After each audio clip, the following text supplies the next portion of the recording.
राम राम दोस्तों। दोस्तों, financial action task force, वो ये FATF जो है कि इंटरनेशनल आतंकवादियों का मॉनिटरी संस्था है, उसने एक अपनी रिपोर्ट पेश की है। उस रिपोर्ट में दावा किया गया है जो पुलवामा में CRPF के बस पे हमला हुआ है, जिसमें हमारे 40 CRPF के जवान शहीद हुए, उसमें जो बारूद मंगाया गया है, जो बम बनाने का सामान मंगाया गया है, वो अमेजोन से मंगाया गया है। आतंकवादियों को इतना जो सब मिल जाता है आसानी से, क्या इसको मॉनिटर नहीं किया जा सकता? जो एल्युमिनियम का चूरा मंगाया गया जो अमेजोन से, बहुत सारा मंगाया गया होगा, तो क्या अमेजोन को ये समझ में नहीं आता कि कहाँ सरकार को अलर्ट करना चाहिए कि हाँ, इतना एल्युमिनियम का ऐसे ऐसे जगह पे मंगाया जा रहा है। खास करके मंगाया गया होगा तो कश्मीर में मंगाया गया होगा।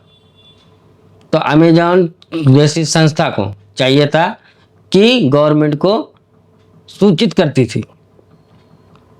और दूसरा, जो 2022 में गोरखनाथ मंदिर के पे हमला किया गया था, उसमें जो पैसा करीब 6-7 लाख रुपए आया था, वो एक विदेशी कंपनी पेपल से आया था।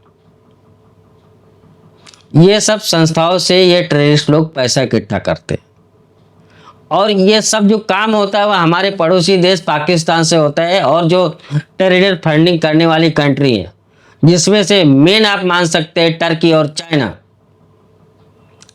इंटरनेशनल जो ये बैंक है या पेपाल जैसे है, ये लोग को जो पैसा मिलता है, इनके थ्रू जो पैसा आता है, आतंकवादियों थ्रू जो पहुंचता है पैसा, इसमें आतंकवादी संगठन ही नहीं, इसमें देश के देश इन्वॉल्व होते हैं।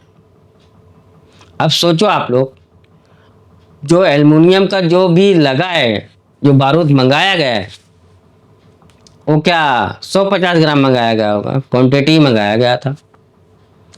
वो टाइम पे जो ब्लास्ट हुआ था, वो बोलते करीब उसमें विस्फोटक था 400 किलोग्राम बोल रहे हैं, कोई 400 बोल रहा है, कोई 500 बोल रहा है।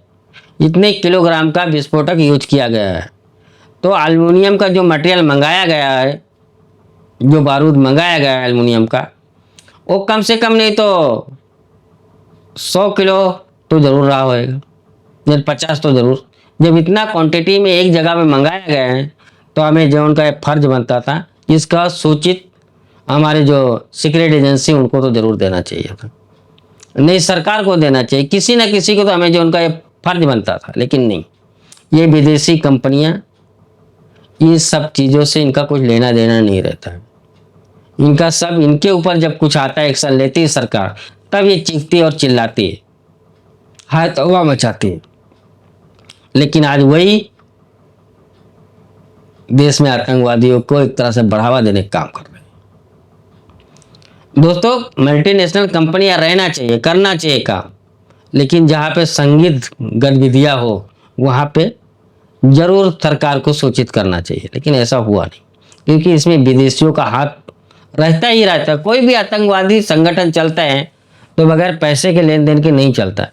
पैसे का लेन देन होता कैसे? इंटरनेशनल बैंक के थ्रू है, इंटरनेशनल ऐसे जो माध्यम है, पेपाल की जैसी कंपनियां हैं, ये सब करवाती है, इनके थ्रू होता है।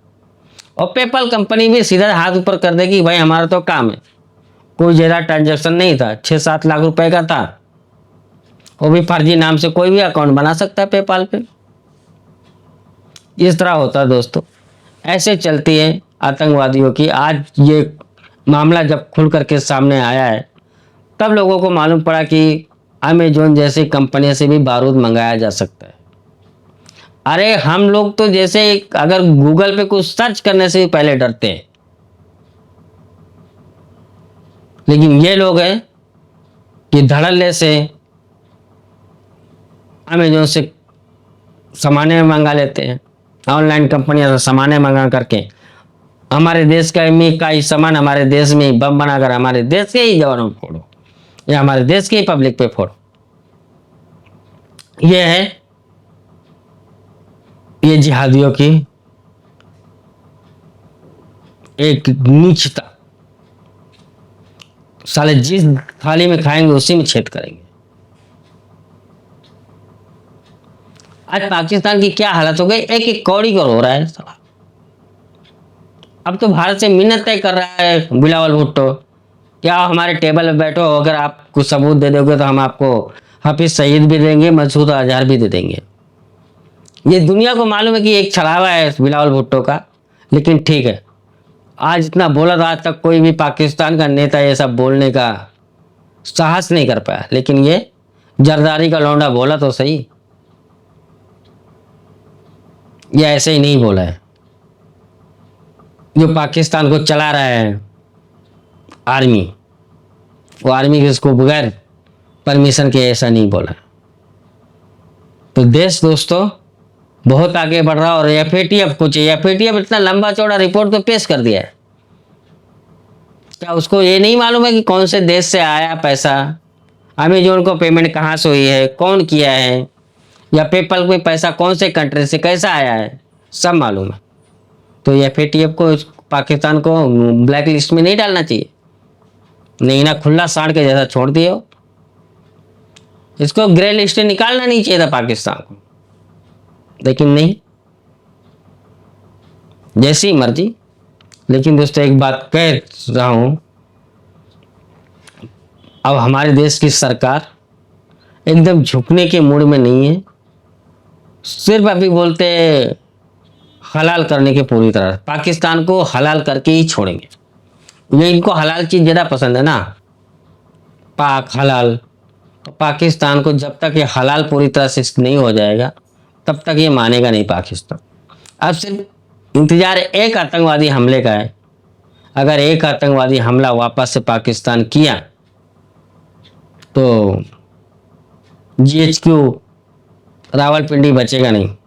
कहते कि जो 9-10 की रात को जो भारत के फाइटर जेट गए थे, फाइटर जेट अंदर तक गए थे, ऐसा अभी छन छन की बातें आ रही, वो जीएचक्यू से 3 किलोमीटर पहले रिटर्न आ गए थे।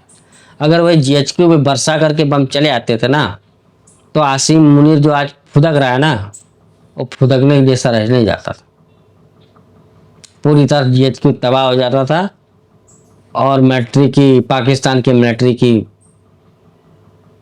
राम राम सत्य जा नहीं, इनको राम नाम सत्य नहीं तो सीधा 72 हुरों के पास पहुंचते थे।